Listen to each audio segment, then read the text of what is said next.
नमस्कार, मी कल्पना. चला नवीन एक रेसिपीमध्ये तुमचे अगदी मनापासून स्वागत करते. चला झटपट आज आपल्याला इथे बघा पोंग्या बनवायच्या आहे. अगदी बाजारात भेटतात तशाच बनवणार आहोत. खूप छान इथे बघा फुललेले आहे आणि कलरही सुंदर आलेला आहे. घरातल्या साहित्यामध्ये आपण इथे पोंग्या बनवणार आहोत. अजिबात तेलकट वगैरे होती नाही. तुम्ही नक्की ट्राय करून बघा आणि झटपट होते रेसिपी. अजिबात वेळ लागत नाही. चला आता आपण इथे सुरुवात करू. आता इथे 1 वाटी तांदळाचं पीठ घेतलेलं आहे, गाळून घेतलेलं आहे. त्याच्यामध्ये मीठ घातलेलं आहे आणि पाव चमचा पापडखार घातलेला आहे. मिक्स करून घ्यायचं आणि आपल्याला आता नॉर्मल पाण्याने थोडं थोडं पाणी घालून पीठ मळून घ्यायचं आहे. आता त्याच्यानंतर आपल्याला पीठ मळल्यानंतर आहे ना, हे बघा आपल्याला याचे आहे ना छान मळून घ्यायचं पीठ. थोडंसं चांगलं मळा, म्हणजे कसं आपण जी पोंगी बनवतो ना ती अशी उलत नाही किंवा त्याला चिरा जाती नाही. आता इथे बघा 3 भाग करून घेतलेले मी, 3 उंडे करून घेतलेले. तिन्हींमध्ये मी वेगवेगळा कलर घालणार आहे, पिवळा, हिरवा आणि लाल. चला आता हे मळून घ्यायचंय परत आपल्याला वेगवेगळं. आता तुमच्याकडे अजून वेगळे कलर असतील तर ते पण घालू शकता आणि मुलं आवडीने खातात मग असे थोडंसं. आणि हा खाण्याचा कलर आहे. हे बघा 3 उंडे झालेले आहे.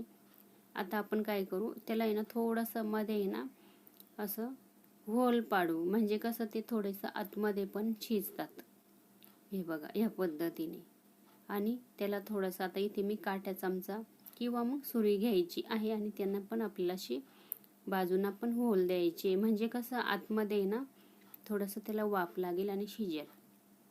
पातेल्यात पाणी ठेवलेले, त्याच्यावरती चाळणी ठेवलेली आहे आणि त्याच्यावरती आपल्याला हुंडे शिजायला ठेवायचे आहे 10 मिनिटं. चला 10 मिनिटं झालेले आहे, बघू शकता. आता आपण काढून घेऊ आणि एक एक आपल्याला छान असा मळून घ्यायचा आहे परत. आता त्याच्यानंतर हे बघा इथे मी हे बाजूला ठेवते आणि एक आहे ना मळून घेते. असं आपल्याला आहे ना छान मळायचा आहे. तो आता गरमच आहे, अजून थंड नाही झालाय. आत्ताच तो गॅसवरून उतरवलेली आहे चाळणी. चला आता इथे बघा आपल्याला पोळपट घ्यायचा आहे, त्याच्यावरती आपल्याला आहे ना लाटून घ्यायचं, जशी आपण चपाती लाटतो त्या पद्धतीने.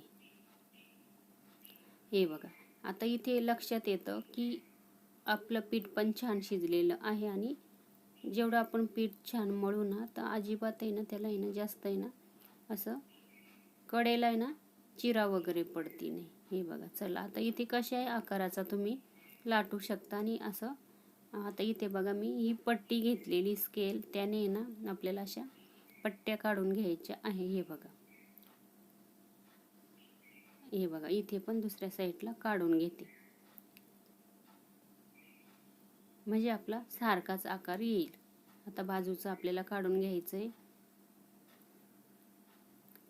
हे बघा आता ही पट्टी तयार केलेली आहे. आता थोडीशी ना पातळच करायच्या.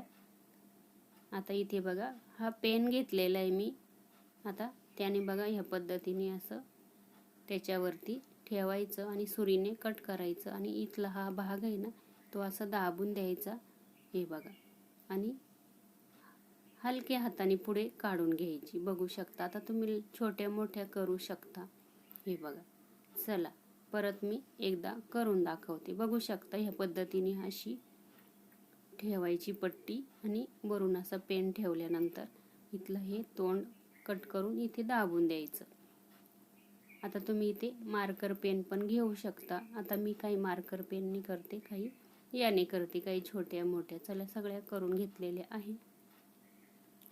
बघू शकता इथे बघा तिन्ही कलर मी करून घेतलेले, सुंदर दिसत आहे. चला आता आपल्याला त्याच्यानंतर आहे ना 2 दिवस कडकडीत उन्हामध्ये वाळवून घ्यायचे आहे. बघू शकता सुंदर झालेले आहे. हे बघा मी वाळवून पण घेतलेले आहे. पोंग्या छान अशा वाळलेल्या आहे, कडक. हे बघा. चला आपण आता तळून पण बघू कशा फुलतात त्या. चला कढईमध्ये आता इथे तेल गरम करायला ठेवलेलं आहे. बघू शकता पोंग्या टाकलेल्या आहे आणि टाकल्याच किती मोठ्या फुललेल्या आहे. बघू शकता अगदी बाजारात भेटतात तशाच लागतात. अगदी सोपी पद्धत आहे, तुम्ही नक्की ट्राय करून बघा.